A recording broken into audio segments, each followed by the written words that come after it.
अकस्मात फिर से दृश्य बदल गया। हमने स्वयं को महल के सामने की सीढ़ियों पर पाया।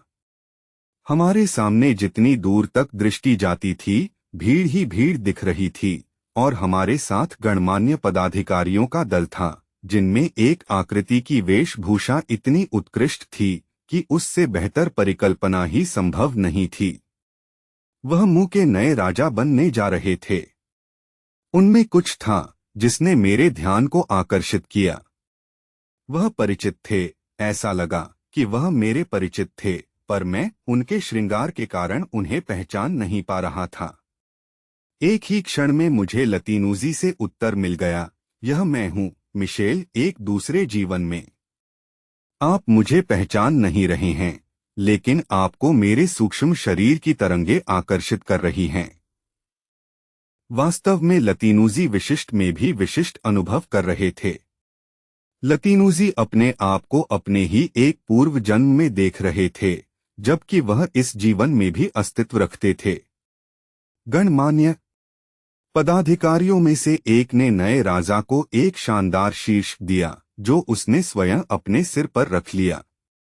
भीड़ से खुशी के स्वर उमड़ पड़े।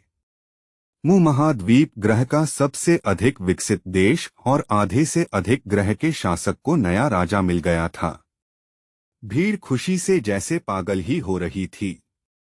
हजारों छोटे छोटे गेरुए और संतरी रंग के गुब्बारे आकाश में उड़ने लगे और बाजे बजने लगे। बाजों के वादक, जो कम से कम 200 थे, रुके हुए फ्लाइंग प्लेटफॉर्म पर थे, जो बगीचे, महल और पिरामिड के आसपास स्थित थे। प्रत्येक प्लेटफॉर्म पर संगीतज्ञों का एक दल भांति भांति के विचित्र वाद्य इस तरह से बजा रहे थे कि उनके स्वर किसी बहुत बड़े स्टीरियोफोनिक स्पीकर से निकलते हुए से लग रहे थे। संगीत ऐसा नहीं था जिससे हम लोग परिचित थे।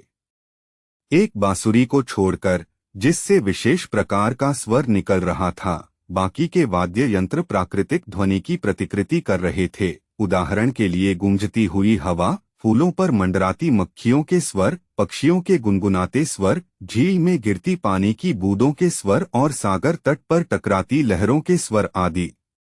सब कुछ बहुत कुशलता से आयोजित किया गया था। बगीचे में लहर के उमड़ने का स्वर, उसके आपकी तरफ आने का स्वर, आपके ऊपर से होकर गुजर जाने का स्वर और फिर विशाल पिरामिड की सीढ़ियों से टकराकर बिखर जाने का स्वर। मैं कल्पना भी नहीं कर सकता था कि कोई मनुष्य, चाहे वह कितने ही उन्नत न हो, उन संगीतज्ञों जैसी ऊंचाई पा सकते थे। भीड़, गणमान्य व्यक्ति और राजा सभी इतने मंत्रमुग्ध होकर संगीत के आनंद में निमग्न थे कि जैसे उनकी आत्मा ही समाधिस्थ हो चुकी थी। मैं भी और अधिक समय तक उस प्रकृतिमय संगीत सागर में डूबना चाह रहा था।